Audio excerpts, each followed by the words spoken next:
먼저 오늘의 주인공 미켈란젤로 메리시 다 까라파초에 대해서 좀 간략하게 알아보면서 이번 시간을 시작하도록 하겠습니다. 까라바조 너무 잘 아시죠? 특히 제 아치앤트래블 유튜브에 들어오시는 분들이라면은 까라바조에 대해서는 어느 정도 지식을 가지고 계시지 않을까라는 생각이 드는데, 그만큼 서양 미술사에서 굉장한 영향력을 미친 대표적 인물이라고 보실 수가 있죠.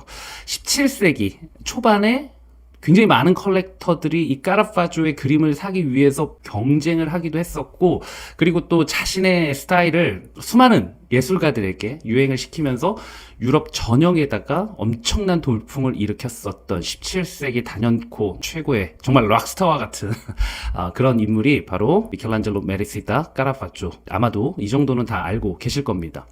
보통 까라파조에 대해서 평가를 할 때 많은 사람들이 그렇게 이야기를 하죠. 극과 극을 오간 화가다. 그리고 성스러움과 세속스러움을 가지고 있는 화가다.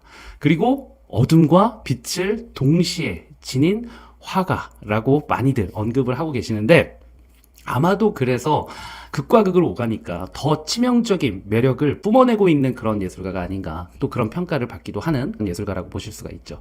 사실 우리나라에서는 물론 여러분들은 거의 대부분 알고 계시겠지만 레오나르도 다빈치라든지 미켈란젤로만큼은 알려져 있지는 않은 화가죠. 그래도 이탈리아 본토에서는 굉장히 위대한 천재로 평가를 하면서 사람들이 상당히 좋아하는 그런 예술가이기도 합니다. 하지만 까라바조가 또 치명적인 매력과 함께 치명적인 어두움을 갖고 계신 그런 화가죠.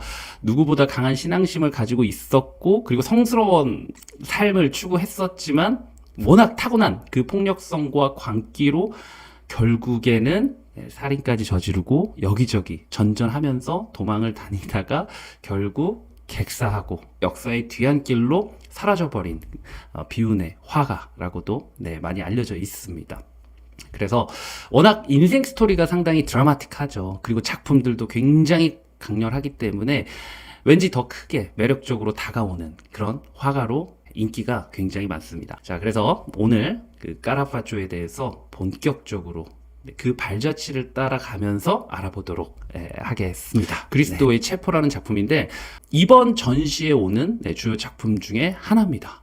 근데 사실 저는 이 작품을 본 적이 없어요. 이번 전시로 또 다른 버전이 있다라는 사실도 이번에 알았고, 제가 직접 본 거는 아일랜드 내셔널 갤러리에 소장되어 있는 작품으로 예전에 제가 2016년도에 런던에 갔었을 때 런던 내셔널 갤러리에서 비욘드 까라파조라는 전시가 열리고 있었고, 아일랜드에 있는 버전으로 제가 작품을 본 적이 있습니다. 근데 요번에 국내에 들어온다라고 하는 버전은 제가 사실 솔직하게 존재 자체도 몰랐었습니다. 그래서 제가 그 두 그림을 이렇게 비교를 해보니까 거의 비슷해요. 그런데 예수님의 얼굴이 약간이 아니라 좀 많이 차이나게 다르고, 그리고 다른 인물들은 거의 그 느낌이 좀 상당히 비슷합니다. 그래서 같은 모델들로 그린 듯하다는 그런 인상을 받았습니다. 주제에 대해서는 사실 익숙하시죠? 가롯 유다가 스승인 예수님을 배신하고 그리고 예수를 팔아 넘기는 그 현장의 장면을 그리고 있는 작품이고, 가롯 유다가 자신이 데리고 온 로마의 병정들에게 내가 키스하는 자가 그 자니까 그 자를 체포하시오. 스승님, 제가 왔습니다.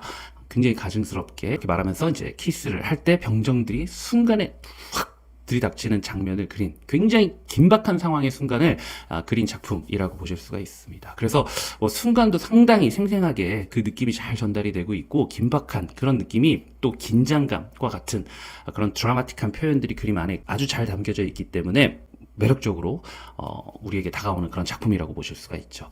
무엇보다 이 그림에서 가장 극적으로 표현된 부분은 바로 빛 부분이라고 보실 수가 있습니다. 지금 이 병정의 갑옷 이렇게 보시게 되면은 거기에 섬광의 빛이 탁 깃들어 있잖아요. 그 빛이 마치 예수님의 가슴을 팍 찌르는 듯한 그런 느낌으로 어둠 속에서 생각을 해보시면 순식간에 이루어지는 그런 긴박한 순간이잖아요. 그걸 이 강렬한 빛으로 조명을 때려주면서 강조한 그림이라고 보실 수가 있습니다. 그래서 그 빛 때문에 뭔가 긴박한 순간이 훨씬 절정에 이르는 듯한 그런 느낌이 아주 멋지게 강조된, 그래서 실제로 제가 이 그림을 굉장히 보고 싶어 했었는데 못 봤었어요. 그러다가 어느 날 런던에 이 작품이 딱 왔었을 때 그냥 2016년도인가 그랬을 겁니다.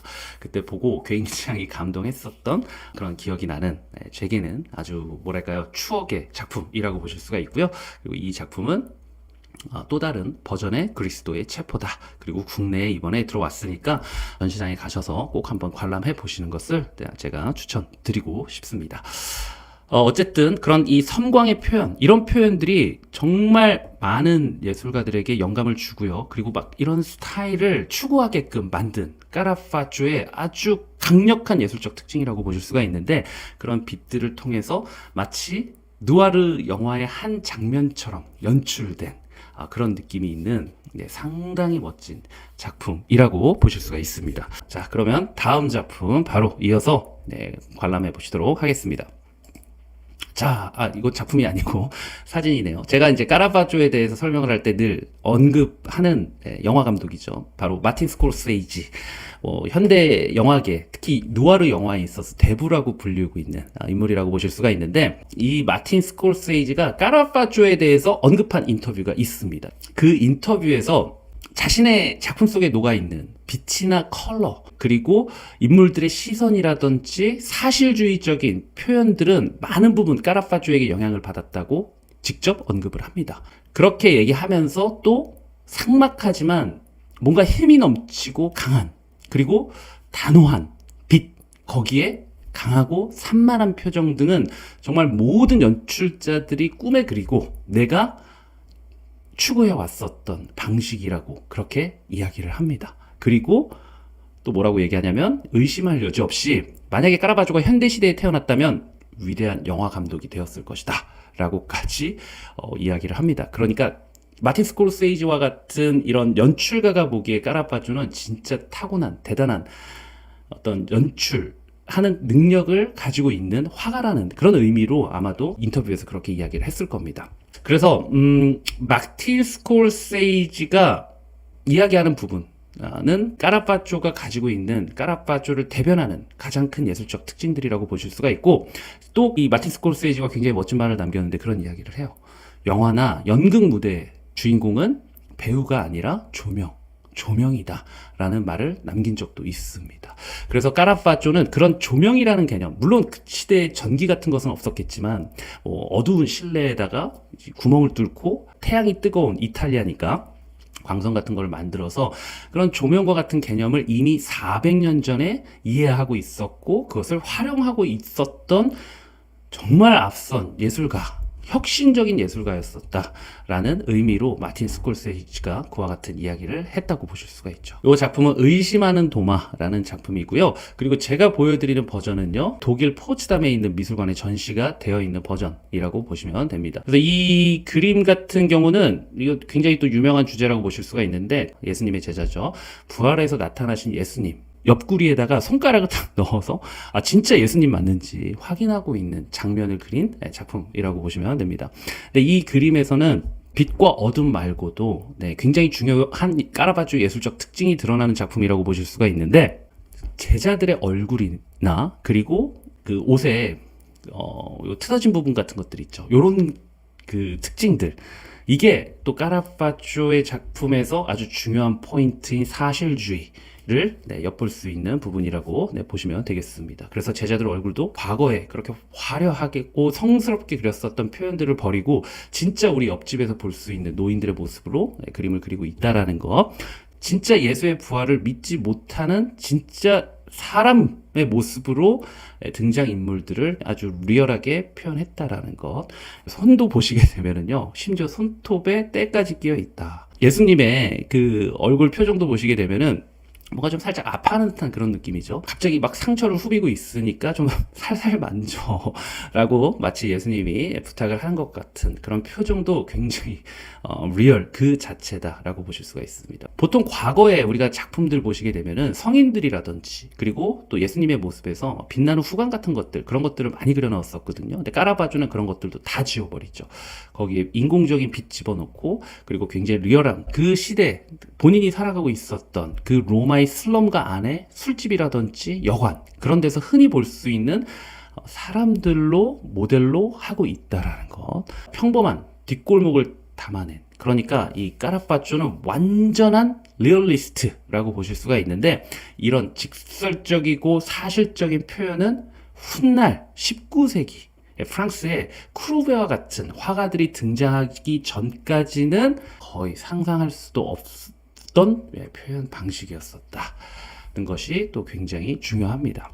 그래서 진짜 딱 이런 분위기가 마틴 스콜세이지의 누아르 영화 같다. 그래서 오늘 강의의 주제가 바로 한 천재 화가의 누아르적 일대기라고 붙였다라고 이제 보시면 되겠습니다. 마틴 스콜세이지 여러분도 영화 보시면 좋은 친구들? 그게 마틴 스콜세이지가 만든 영화 맞죠?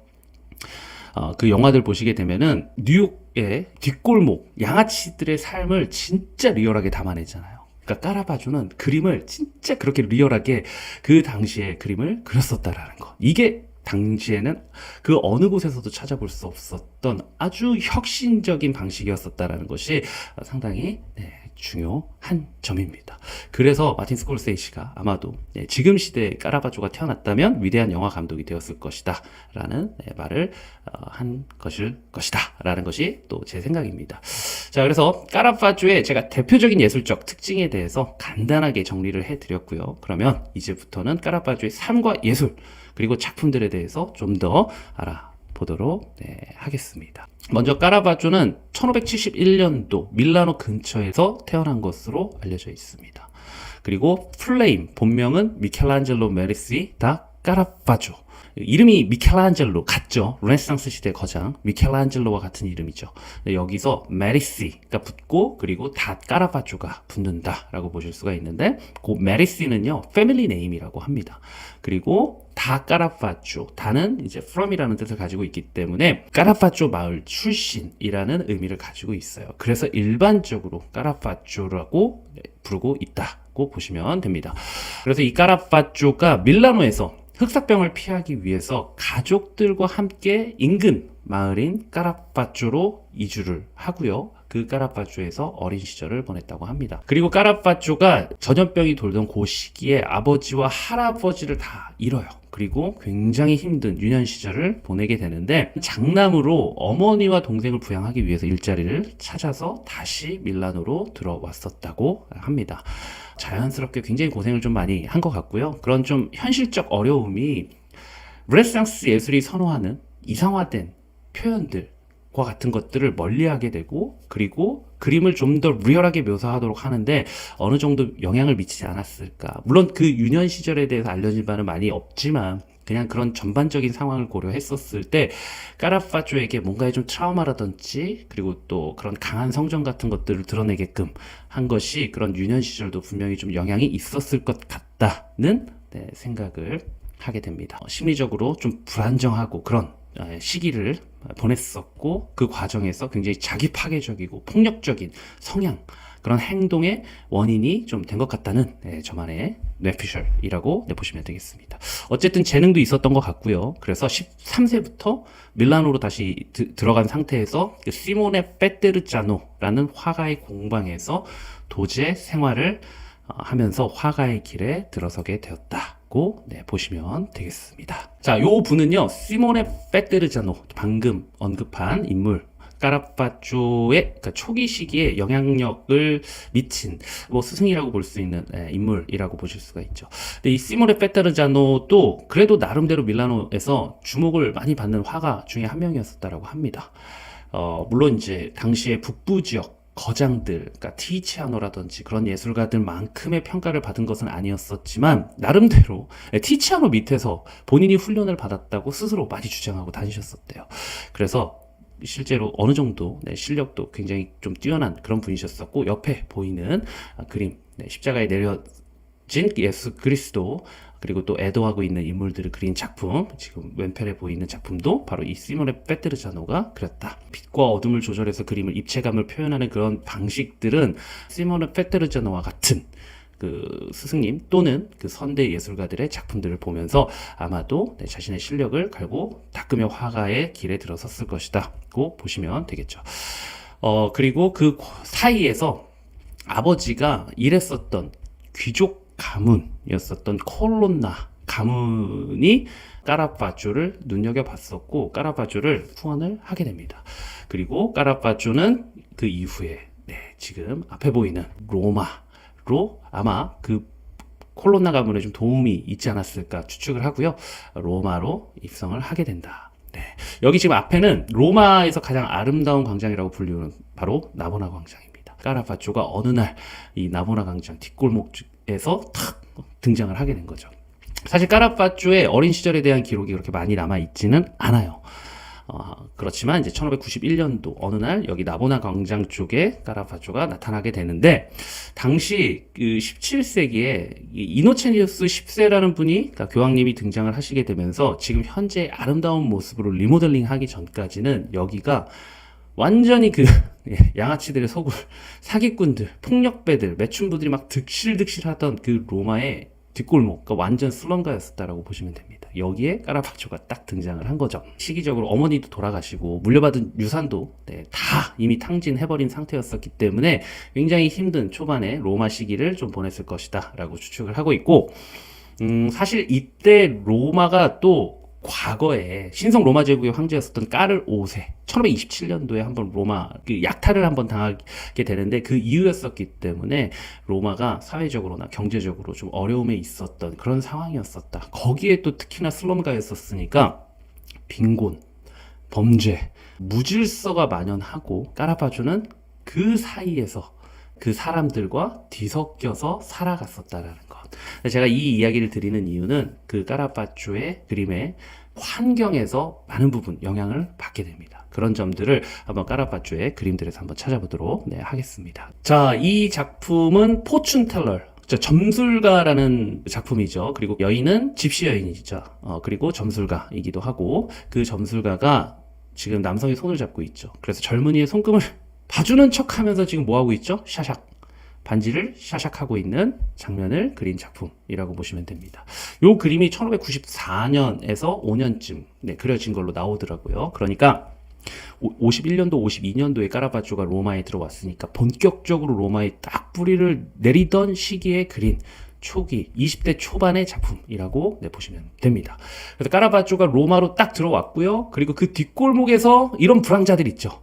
그리고 거리의 여성들, 그리고 도박사들, 막 갱들과 뒤섞여서 살면서 그 사람들을 관찰하기 시작했고, 그들의 그 특징들을 자신의 작품에다가 녹여서 그림을 그리기 시작했다라는 것. 초기에는 이런 특징들이 굉장히 좀 두드러집니다. 상당히 재밌죠. 당시 로마는 표면적으로는 굉장히 성스러운 카톨릭 도시였었지만 뒷골목은 아주 무자비한 폭력이 난무하는 그야말로 굉장히 이중적이고 모순된 도시였었다라는 것. 지금도 이 소매치기가 엄청 많은 거 아신가요? 근데 그 옛날에도 그랬을 거예요, 아마. 그래서 저는 여러분, 성당 같은 데나 교회 같은 데 들어가서 잠깐 이렇게 그래도 기도하잖아요. 그 기도할 때 저는 어떻게 하냐면은 가방 있죠?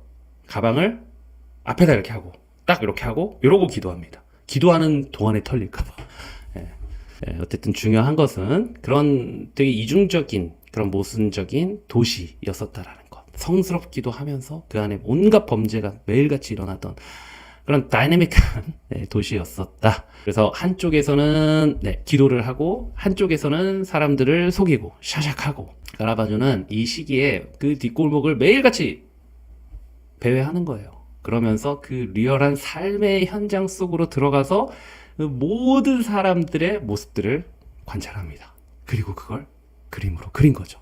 근데 이게 진짜 너무 독특한 거예요. 그때 당시에 그림이라는 것은 사실 성화 또는 뭐 귀족들의 초상화 이런 것들을 그리기 위해서 그런 목적을 가지고 그려졌었다. 거기에서 막 사기치고 이런 거 있잖아요. 그런 걸 그림에 담는다라는 것이 너무 웃기잖아요. 지금 반지 빼고 있잖아요. 그리고 막 패싸움 하고 그런 생존 본능으로 가득했었던 로마의 그 비열한 거리, 거기를 그대로 매일같이 그 골목들을 다니며 관찰하고 그걸 그림으로 그렸었다라는 거. 대놓고 눈 대고 맞습니다. 네, 정확한 표현이죠. 그나마 북유럽 쪽에는요, 피터르 브리얼 같은 사람들이 과거에 이런 그림들 그리기도 했었죠. 그러니까 이런 그림까지는 아니죠. 그러니까 농부들이나 평민들 그런 일상생활을 그리긴 했었지만, 사실 그런 것도 우화적이거나 어떤 도덕적 의미를 담고 그림을 그렸었는데, 이 사람 그림에서 어떤 도덕적 메시지가 여기 있어요. 그냥 딱 셉치는 장면을 리얼하게만 그리고 있다라는 것. 그게 까라파초 그림의 초기에 우리가 찾아볼 수 있는 완전한 매력이다고 보시면 되겠죠. 초기에 그려진 작품 하나 소개를 해드렸고요. 그리고 또 다른 작품, 이것도 장난 아니죠. 카드놀이 하는 사기꾼 이라는 작품인데, 그러니까 매일같이 그냥 그 밑바닥 인생들끼리 부딪히면서 사는데, 까라바조 역시도 그 밑바닥에서 살고 있었던 사람이고요. 그렇게 하루하루 살면서 그 밑바닥 인생들을 어느 날부터 자신의 작품에다가 집어넣은 거예요. 그러니까 이런 게 진짜 마틴 스콜세이지 감독의 영화 보시게 되면은요, 그 뉴욕 뒷골목에 양아치 마피아들 있잖아요. 그런 사람들이 마약 거래에 임수삼고 하는 그런 장면들이 영화에 막 등장을 하죠. 막 그리고 주변인들 위협하고 그런 것들을 작품에다가 등장시킨 것이나 마찬가지다. 그러니까 그래서 오늘 그 누아르적 일대기라고 제가 제목을 기가 막히게 붙인 거죠. 네, 그런 진짜 이 까라바조의 그림은 그야말로 누아르가 아닌가라는 거. 네. 이 카드놀이 사기꾼은 셋이 포커를 치고 있는데 같은 패거리가 지금 보시게 되면은요, 한 명을 베껴 먹으려고 패를 보고 사인을 지금 다 이렇게 보내고 있는 거죠. 거기에 이제 그 허리춤에 숨겨놓은 다른 한 명이 패를 바꿔치기 하는 장면을 그린 작품입니다. 그러니까 이런 장면들이 당시에 굉장히 좋은 반응을 불러일으킨 거예요. 그리고 특히 그 화가들 사이에서도 까라파조의 이름이 언급이 되기 시작을 합니다. 당시 주세페 체사리 다르피노라고 하는 화실에서 또 까라파조가 작업을 하면서 지내고 있었는데, 이제 조금씩 잘 나가기 시작을 하니까 독립하고요. 그리고 화상들한테 자신의 그림을 본격적으로 판매하기 시작하면서 자신의 이름을 이와 같은 그림과 함께 알리기 시작을 한다. 맞습니다. 미국 킴벨 미술관 맞습니다. 미국에 있는 작품이에요. 네. 자, 그리고 요 작품 중요한 작품인데, 요 작품 지금 국내에 들어왔습니다. 요거는 로베르토 롱기 컬렉션에 이제 원래는 소장되어 있었던 작품으로 도마뱀에게 손가락을 물린 소년이라는 작품이고요. 요거 런던의 내셔널 갤러리에서도 거의 똑같은 작품이 있는데, 그거 얼마 전에 국내에 들어왔었죠. 국내에서도 내셔널 갤러리 전시가 있었을 때 요 그림이 들어왔었습니다. 근데 이 버전은 로베르토 롱기 재단에서 소장하고 있는 컬렉션이에요. 로마 시절 초기작 중에서 가장 중요한 작품이죠. 도마뱀에게 이제 중지를 물려서 순간적으로 놀란 소년의 표정을 굉장히 뛰어난 순발력으로 딱 캐치해서 그 감정적으로 표현을 하고 있는 작품이라고 보실 수가 있는데, 이 그림에서 우리가 눈여겨봐야 되는 점은 바로 저 꽃병이다. 유리꽃병 보이시죠? 그래서 정물을 그리는 데도 상당히 뛰어났다는 것도 우리가 찾아볼 수가 있고, 무엇보다 자세히 보시게 되면은 그 유리꽃병 안에 창문이 투영되고 있습니다. 근데 그걸 또 자세히 또 보시게 되면은 그 창문 안으로 빛이 쏟아져 들어오고 있다라는 것. 이게 중요합니다. 그 이유가 뭐냐면은 그림을 그리기 위해서 이 까라파조가 인위적으로 본인이 직접 어두운 곳에서 작업을 하고 있다는 것. 그러니까 창문을 통해서요, 강력한 광선을 만들어서 광량을 조절하면서 그림을 그리고 있다라는 사실을 우리가 이 그림을 통해서 알 수 있다는 것이죠. 이게 까라파조의 혁신인 거예요. 그러니까 당시에 전기 같은 것이 없으니까 그 자연의 빛을 그와 같은 이렇게 틈 또는 구멍과 같은 것들을 만들어 놓고, 또는 작은 창 같은 것들을 만들어 놔서 일부러 그 조명이라는 개념의 효과를 까라파조 나름대로 연구해서 자신의 화실에서 사용하고 있었다는 것을 보여주는 상당히 중요한 부분인데, 그거를 여실히 드러내고 있는 작품이다라는 것. 그러니까 그 젊은 시기에 이런 다양한 빛의 그 효과의 시도를, 그것을 연구하고 탐구하고 있었다라는 것이 진짜 굉장히 비범한 청년이 아닐 수 없다는 거죠. 네. 그래서 마치 연극 무대에서 핀 조명이 딱 쏘는 것처럼 주인공 스포트라이트 팍 쏴주잖아요. 인물만 부각시켜가지고 드라마틱한 효과를 만들어내는 것. 그리고 그 감정 같은 것을 더욱더 강하게 드러내는 이 방식을 바로 우리가 테네브리즘이라고 이야기를 한다. 그러니까 끼아로스크로에서 까라파조는 한 단계 더 나아가서 테너브리즘을 발전시켰다. 테네브라라는 뜻은 그 어원이 된 테너브리즘의 어두운 그런 의미를 가지고 있어요. 그래서 어두움, 그러니까 이것이 그냥 물리적 어두움도 있지만 감정적 어두움 같은 것도 의미를 한다고 합니다. 으스스한, 우울한 뭐 이런 느낌, 그런 느낌도 우리가 테네브라라고 이야기를 하는데, 까라파조는 그 어둠과 빛을 활용해서 굉장히 날카로운 빛을 만들어내고 있고요. 그리고 그 어둠을 통해서 굉장히 감정의 밀도를 완전히 더 끌어내버리는 거죠. 그래서 빛의 양을 조절하기 위해서 일부러 어두운 곳에서 작업을 하고 인위적인 강렬한 빛을 만들어서 조명을 삼았다는 것. 그 증거가 되는 작품이 바로 이 도마뱀에게 중지를 물린, 손가락을 물린 소년이다고 보시면 되겠습니다. 네. 400년 후에 태어났다면 현대의 영상예술가서 까라바조 작품은 어땠을까? 그러니까 마틴 스콜세이지가 얘기하잖아요. 자기가 추구했었던 모든 것들, 이거 400년 전 까라바조가 이미 작품을 통해서 보여준 것들이었었다. 모든 연출가들이 꿈이라고 이야기를 합니다. 이와 같은 까라바조의 연출을요. 네. 그리고 까라바조가 이런 그림을 그림으로써 어떻게 돼요? 그러니까 이때부터 사람들이요, 더 이상 균형 잡힌 그런 그림들이 있죠. 르네상스 시대의 그림들, 균형과 조화를 가장 높은 미학적 가치로 보는 그 화가들의 작품들은 더 이상 밋밋해서 보지 않게 되는 거다. 이때부터 까라바조와 같은 화가들이 등장을 함으로써 그 강렬함에 완전히 중독이 되게 됩니다.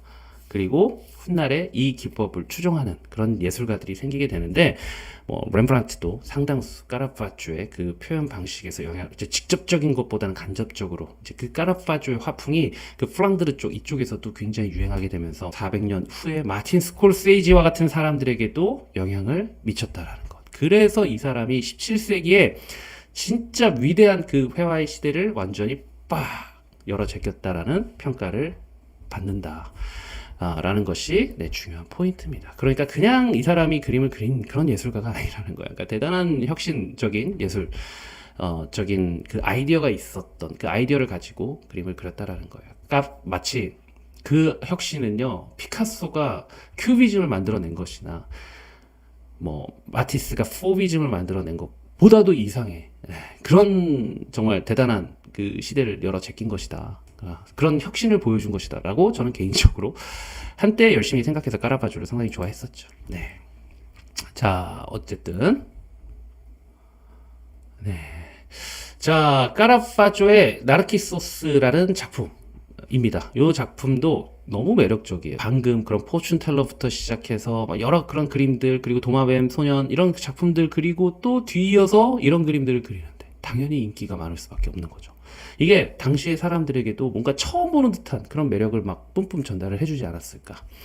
이 그림은 나르키소스, 여기 써놨죠. 를 그렸는데, 나르키소스는 잘 아시죠? 제가 그리스 신화에 대해서는 잘 모르지만 그 신화에 나오는 양치기 소년을 그린 것인데, 한 미소년이 한 팔로 이렇게 호숫가를 거기에 이제 땅을 짚고 숙인 채로 자신의 모습을 막 뚫어지게 보고 있죠. 요 관련된 이야기가 세베 ним프가 요정이죠. 나르키소스에게 사랑에 빠지고 사랑을 표현하려고 하지만 나르키소스가 무시를 했다고 합니다. 결국에 그 ним프가 질투의 여신을 찾아가서 복수를 하려고 나르키소스로 하여금 참사랑에 눈을 뜨게 해달라.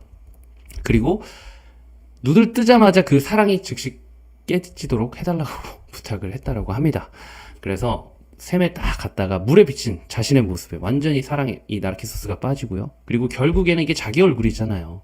그래서 이루어질 수 없는 자신에 대한 사랑이라는 것을 깨닫고 스스로 목숨을 끊었다는 이야기도 있고 아사했다는 이야기도 있고 물에 빠져 죽었다는 이야기도 있고 그런 이야기를 주제를 가지고 있는 작품이라고 보시면 되겠습니다. 그래서 딱 물속에 비친 자신의 모습에 매료되는 한 아름다운 잘생긴 남성 그리고 있는데, 우리가 자세히 이 호수의 모습을 들여다보면요, 약간 코도 달라요. 콧등도 제가 자세히 비교를 해봤습니다. 실제 얼굴은 약간 코도 오똑하고 이쁜데, 지금 아래 보시면 약간 볼에 막 주름도 좀 있는 것 같고, 코도 살짝 매부리 코로 휘어 있는 것 같고, 물에 비치고 있는 자신의 모습은 실물만큼 아름답지 못하다라는 것. 흐릿하고 어둡고 왠지 왜곡되어 있다는 것. 그런 느낌이죠. 그런데 그런 거울과 같은 역할을 하는 호수는 이제 단순히 외적인 것만 비추는 것이 아니라 자신의 내면에 있는 부정적인 측면을 비추고 있는 것. 그래서 허영심이나 자기집착, 나르시시즘과 같은 것들에 대한 이야기로 까라바조 본인이 그런 사람이었었죠. 그러니까 늘 시각적으로 진짜 멋지고 굉장히 매력적인 그림들을 그렸었지만 자세히 들여다보면은 사생활은 진짜 무질서하고요. 그리고 되게 어두운 그런 성정, 본성을 가지고 있었고, 나르시시즘도 사실 인간의 본성이잖아요. 그리고 또 근거 없는 자신감 같은 것을 보통 의미를 하죠. 자신의 모습을 보고 사랑에 빠진다라는 것이. 그래서 지나친 나르시시즘은 굉장히 파괴적인 결과를 초래할 수도 있습니다. 이게 딱 까라바주 이야기랑 맞지 않나. 까라바주도 결국에 최후는 비극이었다라는 것. 까라바조도 굉장히 강한 자아를 가지고 있었죠. 자존감을 가지고 있었는데 그런 자존감이 있었기 때문에 이와 같이 뛰어난 작품들을 만들었었지만 결국에는 그 자존감이 자기 스스로를 파멸로 끌고 갔었다라는 것. 거친 성정에 이 사람 막 불법 무기 소지, 명예훼손, 경찰 모욕죄, 여자 문제로 막 폭력 사건에 휘말리고 그래서 15번이나 체포를 당한 기록이 있습니다. 성격이 진짜 워낙 반항적이고 그러다 보니까 늘 갈등에 휩싸이고요. 그 끝이 바로 살인이었었다라는 거. 그래서 살인까지 저지르고 결국엔 도망자가 되죠. 그래서 이 그림은 아마도 살인을 저지르기 전이지만 이미 자신 안에 내재되어 있었던 그 어둠을 보고 나름대로 자기 성찰을 담고 있는 그림이 아닌가 그런 생각이 들죠. 그래서 그 강한 자존감이 까라바조를 천재로 만들고 뛰어난 그런 정말 빛과 같은 작품들을 만들게 했지만 결국에 또 파멸로 이끌고 간 것이다. 그래서 이 그림은 제가 이제 보여드리는 이유는 완전 그 까라바조 인생과 예술을 너무 잘 대변해주고 있기 때문에 그렇다는 것. 네, 그렇습니다. 타락한 천사. 네. 갑자기 노래 부를 뻔했어요. 네, 타락한 천사라고 하셔서 저 날개 잃은 천사. 네. 죄송합니다. 네, 이런 거 다 나중에 편집할 거예요. 네, 그래서 막 던지는 거. 자, 그리고 이제 여기는 바로 산타마리아 델 뽀폴로 성당이라는 곳입니다. 그래서 이제 아무튼 그렇게 살아요. 네, 무질서하게 살고 그렇지만 또 그렇게 위대하고 혁신적인 작품들도 만들고 성과 속을 막 오가는 거죠. 어둠과 빛을 막 오가는 마치 자신의 그림처럼 그렇게 살다가 어느 날 까라바조에게 진짜 어마어마하게 큰 기회가 오기 시작을 하는 거죠. 그러니까 1599년, 8년 그리고 1600년 그 초반때 기회가 많이 와요. 까라바조한테. 요 시기가 1600년이 그 희년을 맞이하기 직전이었었다. 희년이 뭐 제가 이해하기로는 안식년이 7번 지나가지고 그러면 50년마다 한 번씩 돌아오는 대한신년? 네, 그렇게 얘기하면 될까요? 그래서 굉장히 큰 종교적 행사가 예정되어 있었던 그런 해입니다. 당시 로마가 상당히 도시가 노후화가 되어 있었기 때문에 그 종교적 행사를 목전에 두고 교황 식스투스 5세가 도시를 새롭게 리모델링 붐을 막 일으켰었던 시기였었다라고 보실 수가 있는데 그때 이제 여기저기 막 순례자들이 로마를 찾아 들어올 것이라고 예상을 하고 도시 재정비를 사업을 막 벌이고 있었던 시점이었었다는 거죠. 그러니까 일거리가 많이 들어올 수밖에 없었던 겁니다. 1517년도에 종교개혁이 일어나게 되죠. 요번에 저도 독일 갔다 왔는데 그 종교개혁이 일어나고 가톨릭에서 이탈자가 어마어마하게 생긴 거예요. 그러니까 어떻게 해요? 그러니까 로마의 위상을 다시 찾아야 되잖아요. 근데 그 희년이 굉장히 좋은 기회라고 생각을 합니다. 그래서 당시에 그 바티칸에서는요, 교황청에서는 다시금 로마를 교회의 중심지에 걸맞는 그런 장엄한 도시로 변화를 시키겠다는 그런 비전을 가지고 도시 재개발 프로젝트를 시작을 했었던 것이다. 그렇게 보시면 됩니다. 정말 각지에서 재능 있는 화가들, 석공, 뭐 건축가들이 다 몰려들고 막 넘쳐나던 시기였었다라고 보시면 되는데 그 중심에 바로 까라바조가 있었다는 것. 그래서 그때 도시를 꾸미기 위해서 건축도 화려해지고요. 그리고 내부 아래에 있는 그 재단화도 굉장히 역동적이고 화려하고 생생한 그런 작품들로 바뀌기 시작을 하는데 그 화려한 양식을 두고 우리가 뭐라고 하느냐? 바로 바로크라고 한다는 것. 바로 이 부분이 중요합니다. 그래서 까라바조는 그 바로크 회화에 있어서 시작점에 있었던 예술가다고 알려져 있습니다.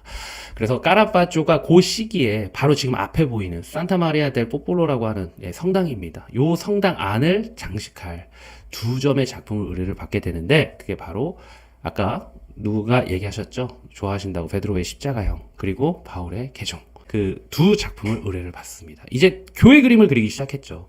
아까는 후원자들을 위한 그림을 그렸었지만 그러니까 굉장히 큰 기회가 들어왔고 까라바조의 체급이 한 체급 올라갔다라고 보시면 되는 거죠. 자, 바로 이 작품입니다. 베드로의 순교라는 작품이고 저 역시도 까라바조의 작품 중에서 가장 감동적으로 생각하는 느끼는 작품 중에 하나입니다. 굉장히 뭐랄까요? 작품 사이즈도 꽤 크니까 언제 봐도 멋있다. 저는 진짜 멋있더라고요. 사실 이 까라바조가 산타마리아 델 뽀폴로 성당에서 이 작품들을 의뢰받은 것은 우연은 아니고요. 네, 당시 성당이 로마 그 딱 그 관문 뽀폴로 성문 있죠. 거기 지나자마자 그 바로 옆에 위치를 했었기 때문에 순례객들이 거길 딱 들어오면은 먼 길을 왔잖아요. 그러면 이 사람들이 입성했었을 때 가장 먼저 뭐 하겠어요? 기도해야죠. 감사하다고. 무사히 도착했다고. 그걸 계산해서 이제 아마도 주문을 했을 겁니다. 그래서 베드로와 바울을 그리게 했는데 베드로와 바울은 어떤 존재죠? 바로 로마와 로마 교회의 상징이나 마찬가지인 인물들이잖아요. 그래서 로마로 들어오는 사람들이 가장 먼저 뽀폴로 성문을 지나서 성당에 딱 들어갔었을 때 그 두 상징적인 인물을 배치시킴으로 내가 드디어 교회 중심에 로마에 왔구나를 알리는 거예요. 네. 그래서 이런 그 재단화들이 여기저기서 그려지게 되는데 베드로하고 바울이 로마에서 죽었잖아요. 그렇게 이야기가 전해지고 있는데 그 순례객들이 이곳에 들어와서 가장 먼저 바울과 베드로를 마주하게 됩니다. 그러니까 여기가 교회의 중심이다. 저기 막 독일이나 이런데 그런 종교개혁 막 일어났었던 그런 곳들이 아니라 바로 로마가 중심이다라는 것을 사람들한테 알리기 좋은 소재들이었었다라고 보실 수가 있는 거죠. 그래서 이제 그리게 되는데 이 그림이 굉장히 매력적인 이유가 저는 아무것도 없잖아요. 뒤에 배경을 보시게 되면 우리가 보통 성화 이전의 작품들은 이해해요. 그냥 뭐 뒷골목 사람들 그리는데 굳이 배경 같은 것까지 막 디테일하게 그릴 필요 없죠. 근데 까라바조는요, 이 성화마저도 그 흔히 볼 수 있는 천사들이나 뭐 탄식하고 있는 관중들이나 또 이 처형 장면에 등장해야 되는 병정들 한 명 보이지가 않습니다. 굉장히 미니멀하죠. 주제에 완전 집중을 시키고 있잖아요. 거기에 그저 순교를 마주하고 있는 베드로의 고통만, 막 뒤틀리고 있는 몸만, 그리고 십자가를 세우고 있는 인부들의 거친 노동만 그림 안에 딱 들어가 있습니다. 이게 진짜 대단한 혁신적인 표현이라고 보실 수가 있죠. 그러니까 마치 충격적인 그런 사실을 영화로 보면 클로즈업하고 있는 그거를 한 장으로 그려요. 저는 이게 대단하다라는 생각이 왜 드냐면은 그림 그리는 사람들이요. 영화는 그래도 2시간 동안 이야기들을 전달하잖아요. 근데 단 한 장으로 그 모든 내러티브 이야기들을 다 전달을 한다라는 것이 그러니까 얼마나 많은 고민을 했었을까. 이런 그림들을 하나 그리기 위해서. 그 베드로의 그 모든 배경들까지 다 지우면서도 베드로의 그 숭고한 그 순교의 장면, 그 믿음의 행위잖아요. 순교라는 것은 그 숭고한 장면을 너무 강렬하게 잘 표현했다라는 거예요. 그래서 까라바조는 대단한 연출가라고 마틴 스콜세이지가 그렇게 찬양을 했겠죠. 그래서 클로즈업한 영화 속 한 장면처럼 작품 앞에 베드로만 딱 등장을 시키죠. 그러니까 화각을 완전히 딱 좁혀가지고 클로즈업한 다음에 그것만 딱 찍은 거예요. 저도 요새 카메라를 배우니까 그런 부분들이 더 와닿는 거죠. 네. 순교자의 그래도 미켈란젤로보다는 덜한데요. 운동하셨겠죠. 베드로 어부였잖아요. 그리고 얼마나 많은 곳들을 다니시고 매일매일 움직이셔야 되고 또 예수님 시중도 들어야 되고 뭐 얼마나 많은 일들이 있었겠어요. 몸은 저렇게 될 수도 있다고 저는 생각을 합니다. 그건 중요하지 않다고 생각을 해요. 어쨌든 중요한 것은요. 그렇게 작품 앞에서 베드로한테만 딱 집중하게끔 한다라는 것. 거기에 돌덩어리 하나 놓여 있죠. 여기 지금 보이죠, 아래. 돌덩어리가 놓여 있는 것은 베드로의 이름의 그 뜻이 베드로 예수님이 지어준 이름이잖아요. 그 성경에서 보시면은 예수는 너희는 나를 누구라 하느냐 이렇게 질문을 탁 던지는데 거기에 베드로가 대답을 기가 막히게 하죠. 스승님은 살아계신 하나님의 아들 그리스도입니다. 라고 대답을 했을 때 예수님이 축복을 하면서 시몬아, 원래 이름이 시몬이었었잖아. 너의 이름은 이제 베드로다. 그리고 내가 이 반석 위에 교회를 세울 것인즉 죽음도 그것을 이기지 못할 것이다. 라고 예수님이 이야기를 하십니다. 그리고 나서 하늘나라의 열쇠를 건네게 되는데 베드로가 이제 훗날 어떻게 되죠? 진짜 그 예수님 말씀대로요. 그게 사실 되게 무서운 이야기였던 거죠. 교회의 반석이 된다라는 것, 그 토대가 된다라는 것. 그 바티카누스 언덕 위에서 순교를 하잖아요, 베드로가. 그리고 그 무덤 자리에 조그만한 기념 교회가 지어지게 되는데 그 작은 교회가 훗날 기독교 세계에서 가장 크고 거대하다는 의미 깊은 그 바티칸의 성 베드로 대성당이 된 것이다. 그걸 까라바조는요 그냥 돌덩어리 하나로 표현한 거예요. 저렇게 하나 덩그러니 갖다 놓고 그 위에 지어졌다라는 거죠. 베드로 성당이. 그걸 들어오는 순례객들한테 보여주는 겁니다. 베드로가 순교한 곳이다라는 것을. 그리고 예수님이 얘기한 교회가 여기 있다라는 것을 저렇게 그 단순한 돌덩어리로 그 모든 내러티브들을 설명하고 있다라는 것. 그게 대단한 연출가다라는 것이죠. 어쨌든 거기에 또 강렬한 빛이 베드로 쫙 비춰주고 있고요. 거기에 돌덩어리 하나 탁 놓여 있으니까 그 나약한 베드로의 인간의 모습, 그걸 또 사실적으로 그려놨죠. 물론 근육은 좀 있을지 모르지만 노동자였었으니까. 딱 이 근육도 이렇게 만들어낸 근육이 아니잖아요. 보면은 실전 압축 근육, 진짜 노동 많이 하셔서 생긴 딱 근육이잖아요. 어쨌든 자신이 받아들여야 될 그 예수의 예언이자 그 숙명 앞에서 딱 죽음을 받아들이고 있는 장면, 그걸 또 숭고하게 정말 미니멀하지만 강렬한 메시지를 던지고 있는 작품이라는 것. 네. 자, 그리고 여기는 나보나 광장에서 멀지 않은 산 루이지 데이 프란체시라는 성당입니다. 여기에도 비슷한 시기에 그려진 작품들이 있죠. 오히려 베드로 순교보다 먼저 그려진 작품이라고 보시면 됩니다. 그러니까 요 시기에 이런 교회 공적 주문들을 여기저기서 받은 거예요. 그러니까 까라바조가 그만큼 잘 나가고 있었다는 거죠. 여기에는 마태를 부르신, 그러니까 마태의 소명이라는 작품, 그리고 마태와 천사, 그리고 마태의 순교, 마태의 일생 중에서 가장 중요한 순간들을 그린 연작들이 있는 교회라고 보시면 됩니다. 그러니까 까라바조가 유명해지기 시작하면서 교회 그림들 있죠. 그 재단화를 이제 막 주문받기 시작을 하게 되는데, 마태는 예수의 12제자 중에 이제 한 명이죠. 그리고 본래 직업이 로마를 위해서 자신의 민족들 돈을 징수하는 유대인 세금 징수원이었다라고 보시면 됩니다. 근데 마태가 훗날 신약성서에서 처음으로 나오는 마태복음의 저자가 되죠. 그래서 주로 천사와 함께 복음서를 집필하고 있는 모습으로 많이 그려지는데, 여기 중앙에 있는 그림이 딱 그죠? 하늘에서 영감을 받고 있는, 그러니까 천사가 이렇게 내려오면서 영감을 전달하고 있는 장면이죠. 그 집필하는 모습으로 그려진 마태와 천사가 있고요. 그리고 오른쪽이 마태의 순교 장면을 그리고 있고, 왼편이 여기 이 재단, 세 개의 재단화 중에서 가장 주목받는 그림이라고 할 수 있는 마태의 소명이라는 작품입니다. 성 마테오의 소명이라고 표기를 했습니다. 카톨릭식으로. 근데 저는 이제 교회를 열심히 다니지는 않지만 어렸을 때부터 좀 모태 신앙이라고 하죠. 그래서 교회를 어렸을 때 좀 갔었기 때문에 자꾸 이제 개신교적인 단어들이 좀 많이 나와서 그런 부분들은 그렇게 이해를 해주시면 되겠습니다. 네, 이 작품 굉장히 멋있죠. 주연님하고 비트겐슈타인님, 저하고 다 갔다 오셨죠, 여기. 네, 여기 너무 멋있는 장소였습니다. 예수가 이제 거리에서 실내로 탁 들어가는 거예요. 그리고 거기에 이제 다른 세리들은 열심히 막 돈을 세고 있는, 거기에 이제 예수가 갑자기 나를 따르라, 마태를 부르고 있는 장면이라고 보시면 됩니다. 여기에 그 인물들이 입고 있는 이 복장들이 있죠. 요거 다 평범한 당시에 그 로마 시민들이 입고 다녔었던 멋쟁이 패션들이라고 보시면 됩니다. 그러니까 되게 세속적인 인물들로 그 성경에 등장하는 인물을 그리고 있다라는 거. 요것도 까라바조 그림에서 상당히 중요한 포인트 중에 하나라고 보시면 됩니다. 그리고 이 장소는 아마도 당시에 그 뒷골목 로마인들이 즐겨 찾던 술집이자 도박장이었을 것이다 라고 추측을 합니다. 완전히 마틴 스콜세이지 그 누아르 영화죠. 그 마틴 스콜세이지 영화에서도 유독 어두운 술집, 거기에 마피아들 모여있는 모습들, 남자들 모여있는 모습들이 많이 나와요. 그러니까 까라바조 그림도 그렇습니다. 그런 장면들, 실내에서 이런 장면들이 그런 술집들을 배경하고 있는 그림들이라는 것. 그러니까 진짜 이런 부분들이 시대를 초월해서 예술은 결국에 이렇게 또 교감을 하는구나, 그런 것들을 느낄 수가 있습니다. 근데 여기에서요, 갑자기 예수가 이제 들어오니까 놀라고 있는 그 세리들, 그 순간을 보여주고 있는 작품인데, 여전히 두 명은 열심히 돈을 세고 있고, 네, 그리고 다른 분들은 놀라서 쳐다보고 있는데, 거기에서 누가 마태인지는 저도 모르겠어요. 왜냐면 어떤 자료에서는 그 중앙에 이렇게 손가락을 들고 있는 분이라는 이야기도 있고, 또 어떤 자료에서는 요 손가락으로 옆에를 가리키고 있어서 옆에 열심히 돈 세고 있는 사람이 마태라고 이야기하는 자료도 있습니다. 근데 저는 맨 왼쪽에 젊은 남자 같아요. 그죠? 중요한 건 여기 예수님의 손가락이 중요합니다. 옆으로 이렇게 보여드리면 요렇죠. 딱 요거 많이 보셨죠?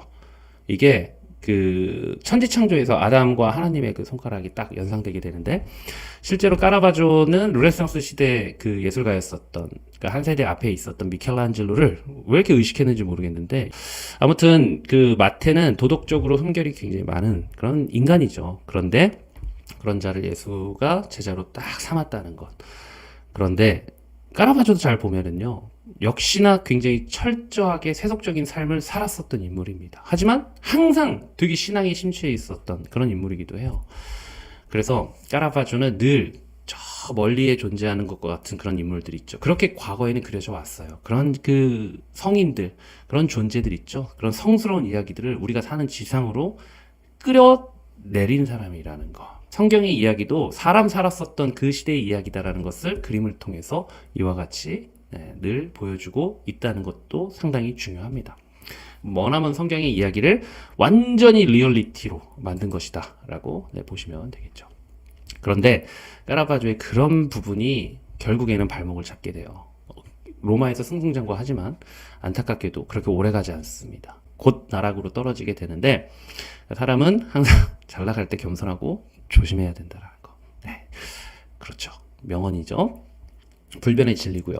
어쨌든 이런 파격적인 그 리얼리티를 반영한 그런 그림들이 과거에 이제 교회에 좀 거슬렸었던 거예요. 교회에서 좀 성스럽게 그리고 그렇게 그려야 되는 것을 너무 현실적으로 그림을 그렸었다라는 것. 그래서 비판도 생기고요. 그리고 그림을 수치 거절하는 일도 생기기 시작을 했다라는 것. 그러니까 근데 그 중에서도 이 그림이 결정적인 작품이라고 보시면 됩니다. 이게 마리아 그리고 그의 어머니 안나를 그리고 있는 작품이에요. 그러니까 성모자. 제가 사실 이거 잘랐어요. 왜냐면은 여기 예수님의 그 모습이 나체이기 때문에 가끔 노딱 같은 거 있죠. 딱지 같은 거 받을까봐. 그래서 좀 잘렸습니다. 어쨌든 중요한 건 요 작품은 이제 마리아와 그 예수 그리고 그녀의 어머니 안나를 그린 작품이라서 이제 현재 보르게스의 미술관에 전시가 되어 있는 작품입니다. 근데 이 작품이 바티칸에서 주문이 들어온 거예요. 그래서 베드로 대성당의 한 켠에 있는 제단을 위해서 제작이 되게 되는데 이게 바로 철거돼 버리게 됩니다. 이 이유가 뭐냐면 너무 세속적이다라는 거죠. 먼저 성스러운 그 마리아 그 신체가 노출이 너무 심하다라는 거예요. 가슴이 다 드러나잖아요. 이건 좀 너무 나가도 너무 같다라는 거죠. 그리고 또 안나 같은 경우는요, 영적 순결의 상징이에요. 근데 그런 여인을 너무 현실적으로 추한 노인의 모습처럼 그림을 그렸다라는 것이 눈에 거슬린 겁니다. 성직자들 사이에서. 그리고 무엇보다 확실치는 않았지만 그런 소문이 돌았어요. 이게 마리아를 그린 지금 그 모델이 레나라는 이름의 여성으로 까라파초와 깊은 관계를 맺고 있었고 또 확실한 건 아니지만 화류계 출신이었다는 소문까지 있었기 때문에 굉장히 불편하게 느꼈었던 것 같습니다. 그래서 이게 철거가 돼버린 거예요. 이때부터 까라바조가 굉장히 아주 스트레스를 받기 시작을 하는데 평가도 완전히 심각하게 막 달라지기 시작을 하죠. 그걸 까라바조가 견디지를 못합니다. 이때부터 까라바조가 완전히 방황을 하기 시작을 하게 되는데 이미 뭐 방황을 했었지만 동네에서 자꾸 싸움을 일으키고 막 체포되고 그리고 여성들과의 관계도 상당히 악화되고요. 그리고 완전히 멘탈이 붕괴가 돼버린 거예요. 그러면서 순식간에 무너지게 되는데 어느 날 친구들하고 거리를 배회하던 중에 라누치오 토마손이라는 사람을 만나게 되는데 결국 그 사람을 죽이게 되는 살인을 저지르고 말게 됩니다. 라누치오 토마손이 누구냐면은 동네에서 번번이 마찰을 일으켰던 까라바조와 인물로 이제 도박비 때문에 그 둘 사이에 여러 마찰이 있었다라고 해요. 근데 누가 돈을 빌려준 사람인지는 몰라요. 까라바조가 빌려줬는지 빌린 사람인지 그건 정확하게 알려지진 않았지만 둘 사이에 금전적 문제가 있었을 것이다라고 그렇게 이제 추측을 하고 있습니다. 또 여자 문제까지 또 거론이 됩니다. 그러니까 완전 상극에 있었던 사람이었다라고 보시면 돼요. 어쨌든 까라바조는 토마소니라는 그 젊은이를 죽이게 되죠. 그러면서 바로 수배령이 그냥 떨어지게 되는데 까라바조가 바로 그냥 나타났으면 재판장이 나타났으면은 그렇게까지 심한 중형을 받지는 않았을 텐데 이 사람이 왜 그렇게 두려웠는지 모르겠지만 안 나가요. 그러면서 결국에는 최고 중형이었었던 보는 즉시 그 목을 쳐서 가져와라 라는 형벌을 받게 됩니다. 그래서 까라바조가 두려우니까 사람들이 자기 알아보고 죽이면 안 되니까 바로 그냥 한 달 정도 뭐 친구나 그리고 귀족들한테 이 도움을 받아서 은신해 있다가 남쪽으로 나폴리로 도망을 가게 되는 거죠. 당시 나폴리가 스페인의 지배 아래에 있었기 때문에 로마 교황령의 사법권에서 벗어난 지역이었었어요. 그래서 거기 가는데 거기는 이제 교황의 사법권이 닿지가 않으니까 까라바조가 뭘 하고 다녀도 되잖아요. 그러니까 거기에서 도망자 신분임에도 불구하고 나폴리에서 굉장히 큰 인기를 또 끌게 돼요. 그래서 까라바조는 도망자 신분에 있었을 때도 굉장히 많은 작품을 만듭니다. 그 후기의 작품들 그리고 우리는 그 후기의 작품들에 집중할 필요가 있다라는 거. 이 그림이 1606년도에 살인을 저지르고 그러니까 도망자 신분에 있을 때 그려진 그림이라고 보실 수가 있는데 이게 엠마오의 저녁 식사라는 작품이에요. 근데 이 엠마오라는 저녁 식사는 그 주제 자체가 뭐 많은 화가들이 많이 그렸었죠. 렘브란트도 그리고 루벤스 같은 화가들도 이 주제로 많이 그렸었는데 내용이 뭐냐면 예수가 이제 부활을 하죠. 그리고 그 부활한 예수가 순례 중인 제자들 앞에 이게 딱 나타납니다. 그런데 제자들은 한참 동안 갑자기 나타난 예수와 걸어갔지만 예수를 끝까지 알아보지를 못해요. 그러다가 함께 저녁 식사를 하던 중에 예수가 빵을 떼어 딱 주고 그리고 감사 기도를 올릴 때 갑자기 제자들 눈이 뜨여서 예수를 알아봤다는 그런 내용이에요. 근데 이게 재미난 것은 까라바조가 이게 1606년도 작품이고요. 5년 전에 같은 주제의 그림을 그렸었다라는 것. 그게 바로 이 그림입니다. 네, 로마에서 이제 그린 작품인데 이제 한참 까라바조가 1601년도면은 제일 잘 나갈 때죠.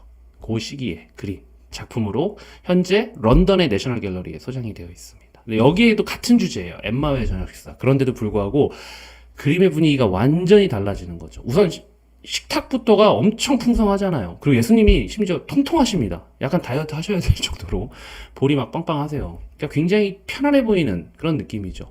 거기에 이제 막 놀라움을 표시하고 있는 제자들의 역동적인 몸 동작까지 굉장히 재치 있게 그림을 그렸다라는 것이 중요한데 도망자 신분일 때 그림은 완전히 그 느낌이 다르다라는 것. 요 그림은 밀라노에 있는 브레라 미술관에 소장이 되어 있는 엠마오의 저녁 식사입니다. 작품은 전체적으로 훨씬 어두워졌다라는 것도 보이고요. 그리고 예수님 훨씬 슬림하십니다. 그리고 식탁 위에 메뉴도 단촐하죠. 완전히 달라졌습니다. 그리고 예수의 표정 너무 진지하잖아요. 굉장히 좀 심각합니다. 그리고 제자들의 몸짓도 어때요? 굉장히 소극적이죠. 그러니까 분위기만 되게 진중해졌고 가라앉은 느낌이에요. 그래서 절박함까지 느껴질 정도로 그러니까 이 그림이 완전히 그렇게 극과 극으로 또 달라져 버린 거죠. 이거는 까라바조가 워낙 예민하잖아요. 그렇지만 또 두려움도 상당히 강했었던 것 같아요. 거기에 까라바조가 신앙심이 강했다고 제가 말씀드렸죠. 그러니까 그 극도로 불안한 상태에 있었을 때 그 예수의 제자들도 도망자 신분이잖아요. 그러니까 로마의 박해를 피해서 다 이렇게 도망다니는 수배자 신세였었다라고 보실 수가 있는데 예수가 그 제자들한테 나타난 거죠. 수배자 신분이었었던 제자들에게. 그러니까 까라바조도 어쩌면 도망자 신세였었던 나에게도 간절하게 진짜 예수님이 좀 나타나 주기를 바란 것은 아닐까. 저는 그런 생각을 했어요. 예수님, 지금 같이 계신 거 맞죠? 어떤 그런 질문을 던지고 혼자 스스로 그런 생각에 휩싸여 있을 때 이 그림을 그리지 않았을까. 그런 생각이 듭니다. 자, 어쨌든 까라바조는요, 그렇게 살인을 저지르고 교황령을 벗어나서 나폴리로 도망을 칩니다. 자, 여기 보시면은, 이게 이제 까라바조의 그 풋스텝이에요. 그러니까 그 발자취. 그러니까 처음, 1571년도에 그 밀라노 쪽에서 태어났고요. 그리고 뭐 계속 옮겨 다닌 길입니다. 그 옆에, 아래 보시면 요 까라바조라는 동네도 보이고, 그리고 1592년도, 1년도가 아니라 92년도네요. 거기 이제 그 로마로 쭉 아래로 내려가서 로마로 가게 되죠. 그리고 나서 뭐 잠깐 로레토라는 데도 갔다 오고, 계속 이렇게 활동을 하다가 제노바도 잠깐 갔다 오죠. 1606년 살인을 저질렀었던 해에 로마에서 나폴리로 도망을 갑니다. 그리고 자신의 옛 가족의 후원자였었던 콜로나 가문의 보호를 받으면서 나폴리에서 궁전에 머무르서 잘 지내고 있다가 재기를 꿈꾸면서 몰타로 갑니다. 그러니까 몰타에서 화가로서 나름대로 인정을 받고 몰타의 기사단으로 들어가게 되죠. 근데 이게 찾아보니까 아마도 그 까라파조의 강력한 라이벌이었었던 체사리 다르피노가 로마에서 교황에게 기사 좌기를 받은 것이 굉장히 큰 자극이 되었을 것이다라고 추측하는 자료가 있습니다. 그러니까 그 친구들은 그렇게 잘 나가는데 자기는 멎어 있고 도망자 신세라는 것이 아마 그렇기 때문에 몰타 기사단, 이 몰타 기사단은 젊은이들이 굉장히 동경하던 그런 단체였었기 때문에 그래서 몰타로 과감하게 간 것이 아닌가. 그래서 이제 1607년도에 저 멀리 시칠리아보다도 더 남쪽으로 이 먼 거리로 가는 거죠. 그래서 이 몰타에 가서 생활을 합니다. 몰타 기사단이 대략 남성으로 구성된 500, 600명의 단체, 독신 단체예요. 그래서 같이 함께 생활을 합니다. 그러다 보니까 아마도 분위기가 어땠겠어요? 굉장히 거칠었겠죠. 그러니까 거기서 또 까라바조도 거칠잖아요. 또 한따까리 하다 온 친구인데 그러니까 거기서 또 사고를 치고 폭력사고에 휘말리게 된다. 이때가 기사로 서임된 지 얼마 지나지 않았었는데 문제를 바로 일으켜서 감옥에 갇혔다가 탈출을 합니다. 탈출을 해서 몰타에서 또 이제 시칠리아의 도시 시라쿠사로 도망을 가고, 그리고 또 메시나로 도망을 가고, 시칠리아에 거기다 또 팔레르모까지 대장정을 막 거쳐서 다시 또 나폴리로 도망을 가게 된다. 그리고 또 그 나폴리에서 이렇게 지내고 있는데, 여기에 또 몰타에서 보낸 자객이 어느 날 술 먹고 나오는 까라바조를 몰래 숨어 있다가 나타나가지고 그냥 얼굴에다 상처를 크게 입힌 거예요. 근데 그게 자신이 받은 모욕에 대한 복수예요. 그러니까 얼굴에다 상처를 남기는 것이 까라바조와 그 문제를 일으켰었던 사람이 이제 사주를 한 것 같다라고 이야기를 하죠. 그래서 나폴리에서 완전히 얼굴을 알아보지도 못할 정도의 큰 상처를 얻게 됩니다. 예, 그리고 이제 나폴리에서 그렇게 지내다가 건강과 기력이 이제 조금 붙으니까 이제 그때부터 이제 로마에서 갑자기 좋은 소식이 들리죠. 잘하면 서면을 받을 수 있겠다는 소식이 들려오기 시작을 했고, 까라바조가 그 소식을 들었다고. 그러니까 시피오네 보르게세가 그 권한이 있었고요. 그 또 이제 교황과의 관계가 있었기 때문에, 그래서 그 그림을 주는 조건으로 사면을 허락했다라는 것. 그러니까 사면을 받게끔 유도해서 잘 사면을 이뤄냈다라는 것. 그래서 까라바조가 그 소식을 듣고 다시 로마로 돌아가야겠다는 꿈을 포기하지 않고 있다가 로마로 들어가기 위해서 나폴리에서 배를 딱 타는데, 한번 일이 꼬이려면은 계속 꼬이는 거죠. 잠깐 배가 여기 빨로라고 하는 곳입니다. 여기에서 잠깐 배가 정박을 해요. 나폴리에 이렇게 왔다가. 그런데 그때 어떤 오해 때문에 감옥에 잠깐 구금이 되게 되는데, 그 사이에 그림과 배는요 이제 다른 곳으로 가버립니다. 그래서 그 풀려나고 나서 바로 미친 듯이 배를 쫓아서 가게 되는데, 여기 위에 있죠. 바로 이 빨로 위에 포르토 에르콜레 한 해변에서 고열로 쓰러져서 그 에르콜레 병원에 있다가 사망을 하게 되었다고 합니다. 아무튼 정말 드라마틱하면서도 기구한 그런 삶이 아닌가라는 건 진짜 그쵸. 막 꿈처럼, 잠깐의 꿈처럼 살다가 세상을 그냥 떠난 거죠. 어쨌든 그렇게 4년간의 도피 행각이 죽음으로 마무리가 됐다라는 거. 근데 중요한 것은 까라바조의 그림은 후기 시기에 제가 집중할 필요가 있다라고 말씀드렸는데, 그 후기 시기라면은 바로 도피 행각 시기에 그린 작품들이다라는 겁니다. 그 그림들에 주목을 할 필요가 있죠. 이 그림은 그 몰타에 가시면은 그 발레타, 거기 대성당이 있습니다. 거기에 대형 재단화로, 이 그림의 주제는 뭐 딱 보시면 아시죠. 이제 세례자 요한이고요. 그리고 계략에 의해서 목이 잘리는 세례자 요한이 주제라고 보실 수가 있고요.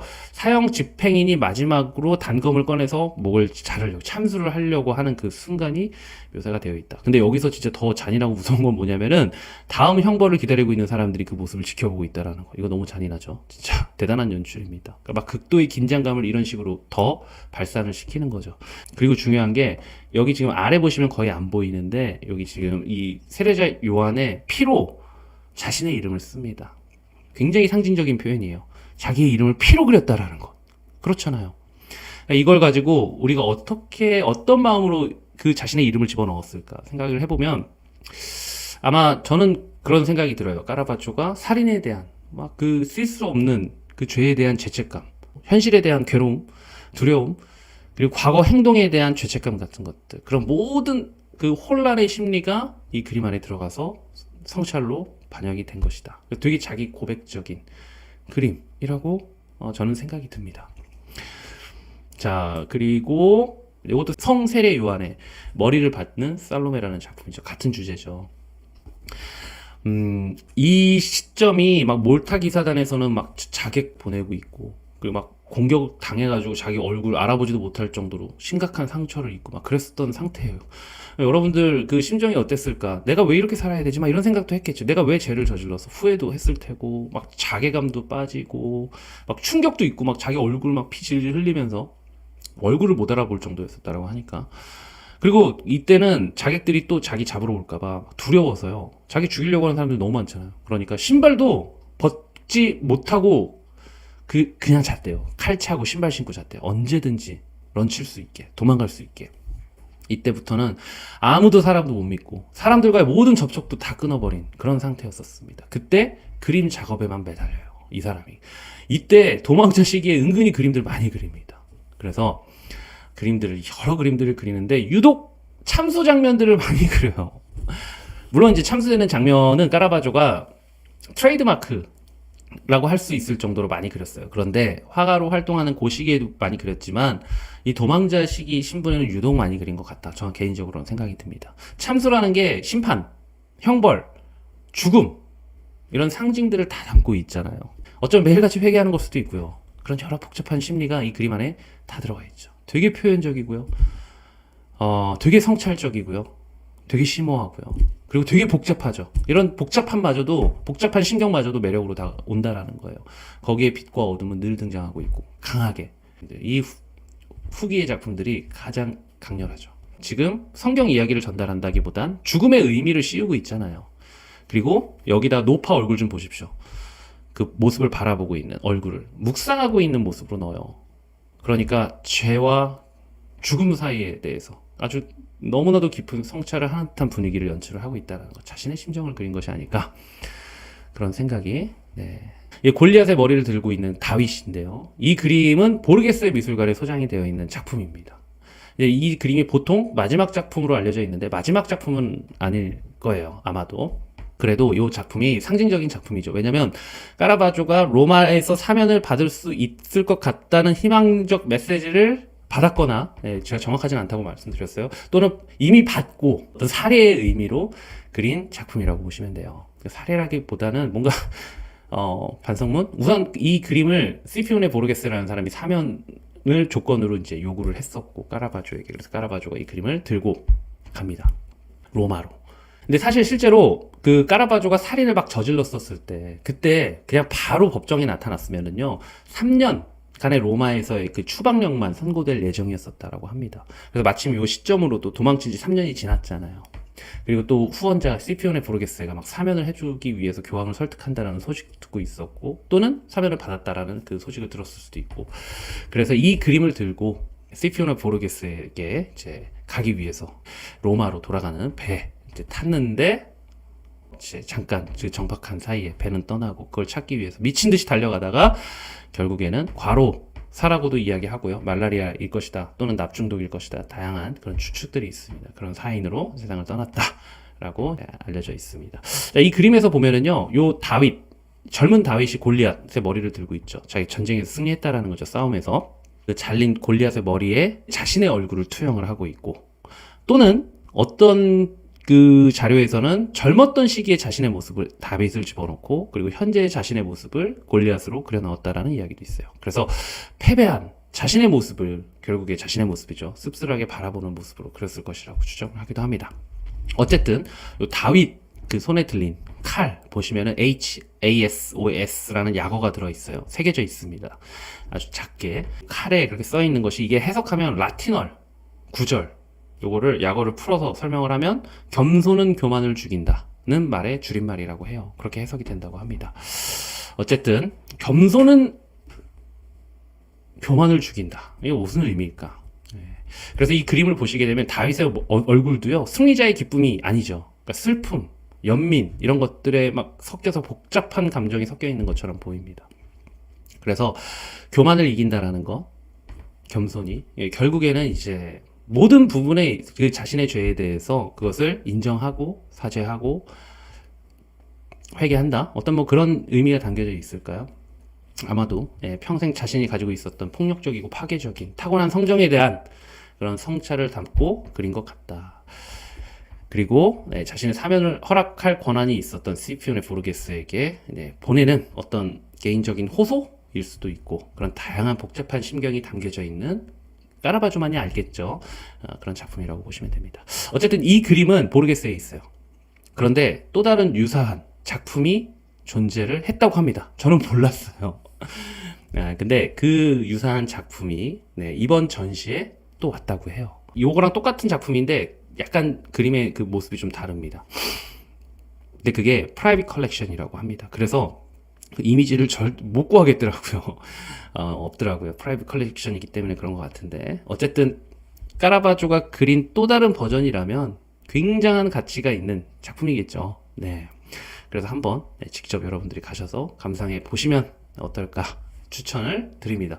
전시 그 소개하는 거 저기 예술의 전당 웹페이지에 간단하게 나와 있길래 보니까, 뭐 뿐만 아니라 뭐 아르테미시아 젠틀레스키 같은 화가의 작품도, 까라치와 같은 예술가들의 작품들도 없고, 그 바로크 시대를 대표했었던 정말 많은 예술가들의 작품들이 오는 것 같더라고요. 그래서 되게 좋은 기회라는 생각이 들어요. 그래서 여러분들도 시간이 나실 때 한번 가셔서 전시를 꼭 재밌게 관람을 하시면 좋겠고요. 그리고 오늘 제가 여러분들과 나눈 제가 알고 있는 이 까라바조에 대한 정보들, 이야기가 여러분들 전시 관람에 도움이 되셨으면 좋겠습니다.